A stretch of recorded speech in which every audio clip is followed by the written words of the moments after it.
Assalamu alaikum wa rahmatullahi wa barakatuh. Faduma Qasim Daib. Good afternoon, it's Faduma Qasim Daib. I am here to talk about the Washington Post article that appeared yesterday. And I want to say that the article does not say that I have renounced my candidacy. What it says is that I am thinking of not running. And it's cited the reasons why. One of which is the rampant corruption inside the country. It also cites the voter or the selection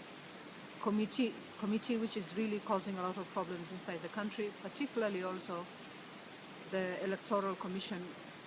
which is not really on par with the work that it should be doing. It's not taking its function very seriously. It is biased and it is busy rigging the system. I want to make it very clear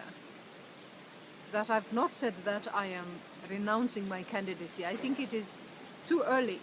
for people to start celebrating. What I've said is these are the challenges that we're facing.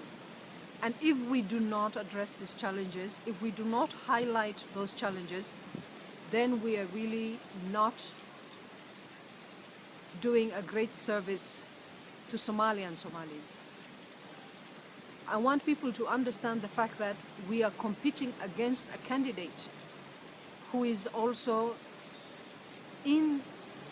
the presidential Villa Somalia, who is busy using state resources to rig the system, who is actually very much involved with the lists that are coming from the regions, and that is busy actually rigging that system and also the lists. Now, it was already a difficult decision really having to buy in a system that is 4.5 based, which is really unconstitutional, but still it would have been perhaps even possible to give up on some of my principles and values to say, okay, since this is the only system that we have, we will work towards making sure that we bypass the system and we create democracy for the country in 2020. It was already hard enough really accepting the 4.5 clan-based apartheid system. On top of that, now we have to deal with the corruption. The reason why I gave that interview is to really highlight the challenges that the presidential candidates are facing inside the country. The situation we have is very similar to being put in a boxing ring with a person who is much bigger than you because they have been feeding off the system, and you have your hands tied behind your back and you're told you should box with this person. I think it would be foolish to assume that if you didn't make a lot of noise about the fact that your hands are tied behind your back, then you would be misleading Somalia, you would be misleading Somalis, you would be misleading the international community. The other reason why I believe it is important that we speak about the rigging that is going on is to really show that this is not a legitimate system. It is not a legitimate process. Therefore, we must highlight those injustices, the irregularities, and make sure that we are ready to tackle and fight in a way that is constitutional, in a way that is just, in a way that is fair. It is not by coincidence that we have 19 different candidates, or even more than that, and then we have a candidate who is already in office and who has all the state resources at his disposal, who has rigged the system. To proceed in that kind of system without highlighting all these problems, challenges, is almost as if you're saying the system is okay and you're happy with it and we are not. I am giving a state a statement tomorrow, a press release to Gobjog, which is one of the most credible, if not the only credible, free and biased media in Somalia. And I will be speaking to these issues, but also other issues that I have not brought up in the international media, which I will bring up with Gobjog, because as I mentioned, it is a free media. It is competent, it is neutral, and I am very happy to be able to give them this exclusive interview where we will be talking about these things. walaalayaal sababta aan ingiriiska ugu bilaabo waxa waaye maadaama shalay jaraa'idka Washington Post uu soo qoray dhibaatada Soomaaliya ka jirta siiba doorashooyin lama dhihi karo xulka meesha ka socda. dad badan ayaa qalad ka fahmeen oo ayagoona si fiican uga fiirsanay waxay meelaha ku soo qorayaan la soo ordeen in aan ka haray doorashooyinka. jaraa'idkaas ma uuna dhihin Faadimo way ka hartay doorashooyinka. wuxuu sheegay in aan ku fikirayo inaan iskaga haro sababaha aan rabana ama aan ugu fikirayo inaan uga harana wuu sheegay jaraa'idkaas.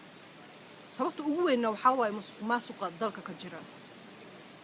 haddaana laga hadlin musuqmaasuqaas iyo dhibaatada oo u geysanayo dalka waxay la mid tahay ayadoo aan leenahay waan ku raacsanahay waxa meesha ka socda waana wax sax ah, waa nidaam sax ah. islaamba dib waxaan ku qabnay 4.5 nidaamka ah oo qabiilka ku salaysan oo dhibkana ugu wacan dalka waxa ka jira. haddana wixii waxaa hadda noo soo kor fuulay musuqmaasuq xad dhaaf ah oo aan loo dul qaadan karin. qofkii damiir leh oo Soomaali ah oo wadaninimo ay ku harsan tahay oo waxyaalaha uu u baahan yahay inuu ka hadlo. aniguna waxaan ahay qof dalkeeda jecel dadkeedana jecel. waxaa qasab noqotay inaan ka hadlo oo aan tusiyo adduunka dhibaatada dalka ka dhex jirta. macquul ma ahan qof xafiis ku dhex jira lacagta loogu talagalay dawladda loogu talagalay dalka inuu ku maamulo u isticmaalayo inuu u tartamo madaxweynenimo. qofkaasoo kaleeto ma kula tahay adigu inaan la tartami karno si xaq ah in loola tartami kara? maya. waxay la mid tahay adoo gacmaha gadaal inta lagaaga xiray lagu yiri la dagaalan boxing aad ku jirtaayo bal qofkii raay hala arko. waan ognahay qof gacmihiisa gadaal looga xiray inuuna waxba ay qaban karin oo na raayin karin. marxaladaasaan ku jirnaa 19 musharax waana ka badiyinaan aaminsanahay midkoodana chance oo maantadan uu leeyahay ma leh sababtoo ah kulli gacmaha laga xiran yahay. marka runtii yaa indhaha la iska xirin. waxaan waa wax u baahan in laga hadlo. dadka war xumo tashiilka meelaha la ordaayo oo waxaan faa'iido ku jirin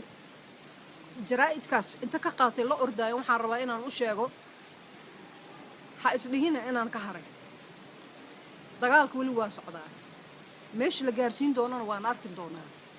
laakiin ma aamusayno mana ka dhigayno in marxalad fiican oo sugan in lagu jiro. waa dambiga ugu weyn aan ka geli karno dalka iyo dadka haddaana runta aan u sheegin. qofka hoggaanka damacsanna oo rabana dadkiisa iyo dalkiisa inuu wax u qabto waa in uu runta sheegaa. anna qof daacad aan ahay. qof daacad ayaan ahay. haddaana runta nii sheeginna asxaan aan dalkayga iyo dadkayga aan u falmale. waa in aan ka qaylinaa dhibaatada Soomaaliya ka jirto. dad waxaad arkaysaa oo ku dhahayso oo gabadha waxay uga hartamiyaa tartanka lacag ku filan ma haysato.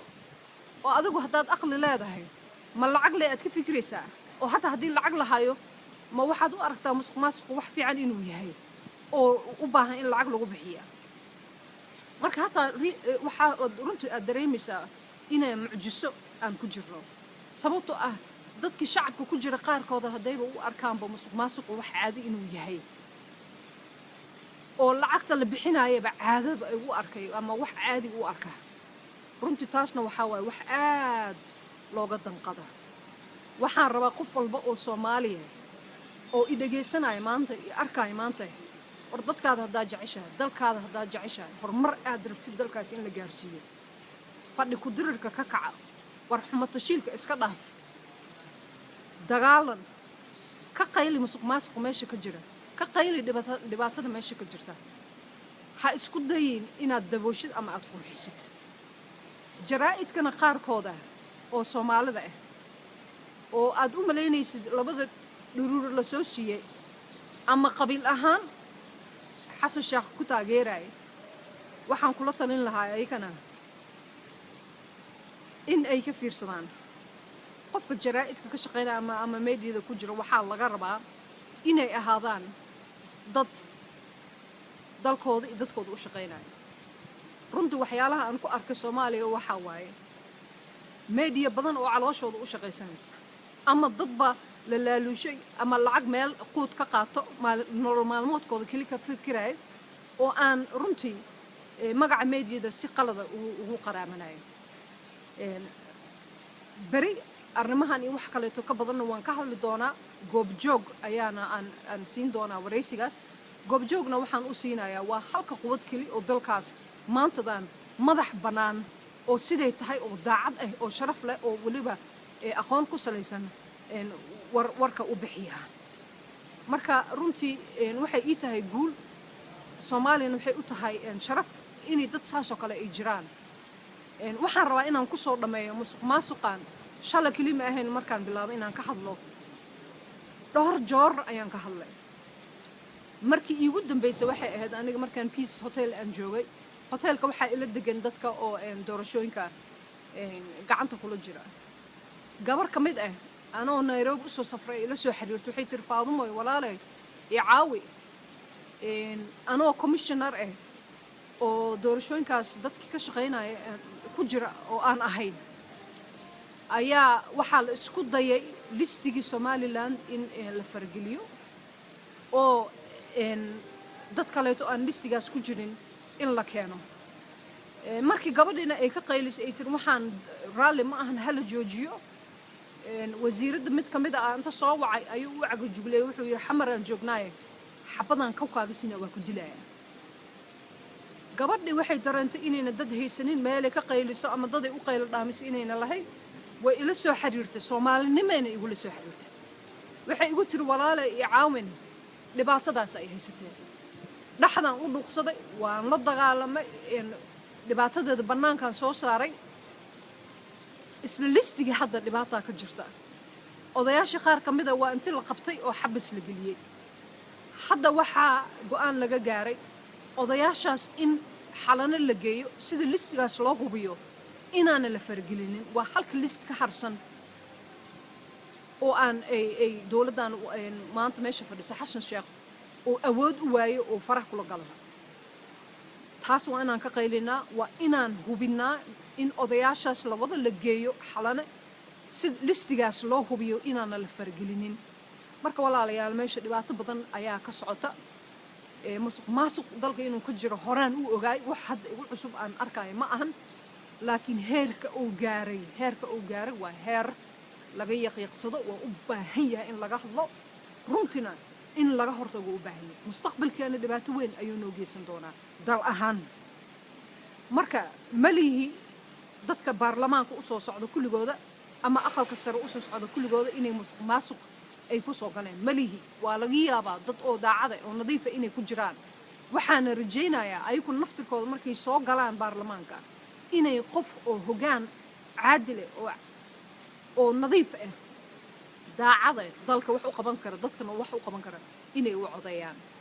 marka waxaan rabaa inaan ku soo dhameeyo oo dhaho wareysi dheer hadduu Ilaahay nafta ugu siimo bariyaan siin doonaa goobjoog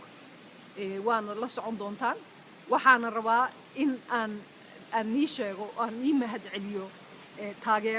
taageerayaasheeda meel kasta aad joogtaan xalay shalay fariimihiina waan wada helay waana nii taaganahay sidaan dalka ugu taaganahay meel aan u socdana ma leh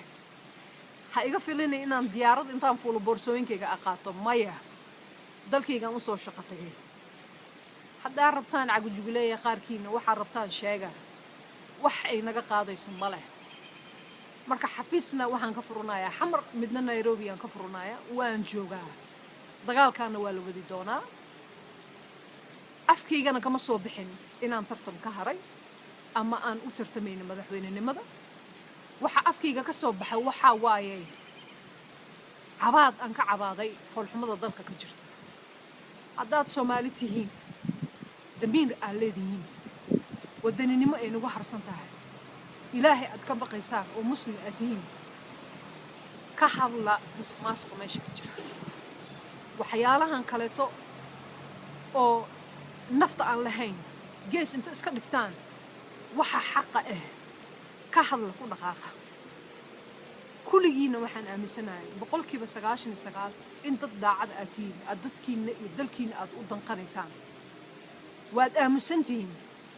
boqolkiiba hala waxaa laga yaabaa in kuwa qaylinaayo oo meelaha warxumatashiilka la wareegayo oo dalka dhibaatada u geysanayo waa kuwa faraha lagu tirin karaa ha u aamusin hana u ogolaanin inay dalka saas ay ku sii wadaan ay godgeliyaan haddaad ilaahiga baqaysid oo muslim aad tahay oo Soomaali aad tahay oo damiir aad leedahay oo daryeel